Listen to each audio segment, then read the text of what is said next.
నమస్తే, welcome to Sakshi cinema. This is Shahida.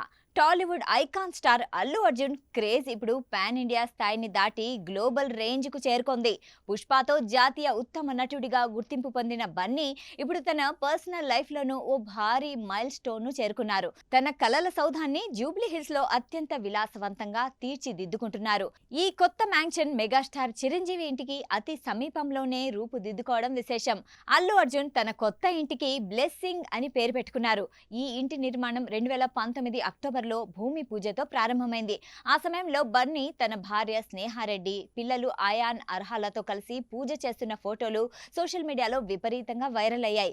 సుమారు 4000 చదరపు గజాల సువిశాల విస్తీర్ణంలో ఈ మ్యాన్షన్ నిర్మితమవుతోంది. అత్యాధునిక హంగులు, గ్లోబల్ డిజైన్తో నిర్మిస్తున్న ఈ ఇంటి కోసం అల్లు అర్జున్ సుమారు 100 కోట్లు ఖర్చు చేస్తున్నట్లు సమాచారం. ప్రముఖ ఆర్కిటెక్ట్ అమీర్ శర్మ పర్యవేక్షణలో ఈ ఇల్లు రూపుదిద్దుకుంటోంది. వైట్ కలర్ థీమ్తో మినిమలిస్ట్ లుక్ లో ఉండే ఈ ఇంట్లో స్విమ్మింగ్ పూల్, లైబ్రరీ, అత్యాధునిక ఆఫీస్ స్పేస్ అండ్ పిల్లల కోసం ప్రత్యేకమైన ప్లే ఏరియా వంటి సౌకర్యాలున్నాయి. ఈ ఏడాది చివరి నాటికి బన్నీ తన ఫ్యామిలీతో కలిసి ఈ కొత్త రాజభవనంలోకి అడుగు పెట్టాలని ప్లాన్ చేస్తున్నారు. గత కొద్ది రోజులుగా అల్లు అర్జున్ తన ఫ్యామిలీతో కలిసి ముంబైకి శాశ్వతంగా మకాం మారుస్తున్నారనే ప్రచారం జోరుగా సాగుతోంది.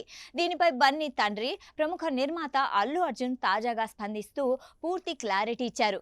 బన్నీ ముంబైకి మకాం మార్చడం లేదని, ఇది కేవలం సినిమా అవకాశాల కోసమేనని స్పష్టం చేశారు. ప్రస్తుతం అల్లు అర్జున్ డైరెక్టర్ అట్లీ డైరెక్షన్ లో రాక అనే భారీ సోషియో ఫ్యాంటసీ మూవీ చేస్తున్న సంగతి తెలిసిందే. దీపికా పదుకొనే హీరోయిన్ గా నటిస్తున్న ఈ సినిమా షూటింగ్ మెజారిటీ ముంబైలో జరగనుంది. అంతేకాకుండా లోకేష్ కనకరాజ్ ప్రాజెక్టు కూడా లైన్ లో ఉంది. ఈ సినిమాల షూటింగ్ షెడ్యూల్ సుదీర్ఘంగా ఉండడం వల్ల ప్రయాణ సమయాన్ని ఆదా చేసుకునేందుకు జూహులో సముద్రపు ఫేసింగ్ ఉన్న ఓ లగ్జరీ అపార్ట్మెంట్ ను బన్నీ నెలకు 16 లక్షల అద్దెకు తీసుకున్నారు. ఇది కేవలం తాత్కాలికం మాత్రమే. హైదరాబాద్ లోని బ్లెస్సింగ్ నివాసమే ఆయన శాశ్వత చిరునామా కానుంది. సాక్షి టీవీ ప్రసారాలను నిలిపివేయడం చట్టరీత్యా నేరం.